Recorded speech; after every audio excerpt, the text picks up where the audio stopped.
നമസ്കാരം. Raf talk ഫുട്ബോളിലേക്ക് അവർക്കും സ്വാഗതം. യുണൈറ്റഡ് വീണ്ടും പൊട്ടി. അല്ല, 8 നിലയിൽ പൊട്ടി. അതെങ്ങനെയാ 2 ഗോളിന് മാത്രം തോറ്റ ടീമിനെ 8 നിലയിൽ പൊട്ടി എന്ന് പറയുക എന്ന് ചോദിക്കാൻ പലരും ഇപ്പോൾ വെമ്പുന്നുണ്ടാകും. എടോ, ഈ സീസണിലെ 8ാമത്തെ തോൽവിയാണ് പ്രീമിയർ ലീഗിൽ അവർ ഏറ്റുവാങ്ങിയിരിക്കുന്നത്. പ്രീമിയർ ലീഗിൻ്റെ പോയിന്റ് പട്ടികയുടെ ടോപ്പ് ഹാഫിൽ നിൽക്കുന്ന ടീമുകളിൽ, അതായത് ആദ്യ 10 സ്ഥാനങ്ങളിൽ വരുന്ന ടീമുകളിൽ 8 കളികൾ ഇപ്പോഴേ പൊട്ടിയ മറ്റൊരു ടീമില്ല.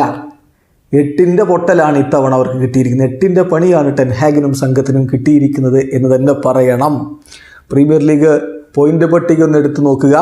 18 കളികളായപ്പോഴേക്കും 8 കളികൾ തോറ്റു കഴിഞ്ഞു യുണൈറ്റഡ്. 18 കളികളിൽ 9 വിജയം, 1 സമനില, 8 തോൽവി, 28 പോയിന്റ്. 8ാം സ്ഥാനത്ത്. ആദ്യ 10 സ്ഥാനങ്ങളിലുള്ള ടീമുകളിൽ യുണൈറ്റഡ് അല്ലാതെ മറ്റൊരു ടീമും 8 കളികൾ പൊട്ടിയിട്ടില്ല. ഇന്നിപ്പോൾ 2 ഗോളിനാണ് പൊട്ടിയത്. വെസ്റ്റ് ഹാം യുണൈറ്റഡ് അവർ ഏകപക്ഷീയമായ 2 ഗോളുകൾക്ക് പരാജയപ്പെടുത്തി. വെസ്റ്റ് ഹാമിൻ്റെ മൈതാനത്ത് വെച്ച് നടന്ന മത്സരത്തിൽ യുണൈറ്റഡിൻ്റെ നിരയിൽ അവരുടെ മുന്നേറ്റങ്ങൾ നയിച്ചുകൊണ്ട് ആദ്യ 11-ൽ ഇറങ്ങിയത് ഹോയ്ലൻഡും ഗർണാച്ചോയും ബ്രൂണോ ഫെർണാണ്ടസും ആൻ്റണിയും ഒക്കെയാണ്. മറുഭാഗത്ത് ബോവനും ലൂക്കാസ് പക്വേറ്റയും വാർഡ് പ്രോസും കുദുസും ഒക്കെ ചേർന്നുകൊണ്ട് വെസ്റ്റ് ഹാമിൻ്റെ മുന്നേറ്റങ്ങൾ നയിച്ചു. കളിയുടെ 72ാമത്തെ മിനിറ്റിൽ ബോവനിലൂടെ വെസ്റ്റ് ഹാം യുണൈറ്റഡ് ലീഡെടുത്തു. അധികം വൈകാതെ 78ാമത്തെ മിനിറ്റിൽ കുദുസിൻ്റെ ഗോളും പിറക്കുന്നു.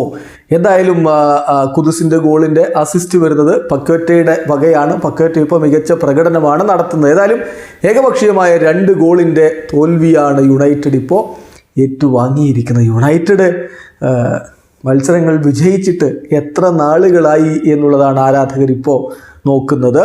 നോക്കുക, ഇതിന് മുമ്പുള്ള കളി ലിവർപൂളിനോട് ഗോൾ രഹിത സമനില. അതിൻ്റെ മുമ്പത്തെ കളി ബയേണിനോട് ഏകപക്ഷീയമായ 1 ഗോളിന് തോറ്റു. അതിൻ്റെ മുമ്പത്തെ കളി ബോൺമൗത്തിനോട് ഏകപക്ഷീയമായ 3 ഗോളിന് തോറ്റു. 4 കളികളായി യുണൈറ്റഡ് വിജയം എന്തെന്ന് അറിഞ്ഞിട്ടില്ല. ഗോളടിച്ചിട്ട് പോലുമില്ല ഈ 4 കളികളിൽ. വല്ലാത്തൊരു ദുരന്ത സ്ഥിതിയിലൂടെയാണ് കടന്നു പോകുന്നത് യുണൈറ്റഡ്. വീഡിയോ അവസാനിക്കുന്ന ഫുട്ബോൾ ലോകത്തെ കൂടുതൽ വിശേഷങ്ങളുമായി റാഫ് ടോക്സ് വീണ്ടും എത്താം.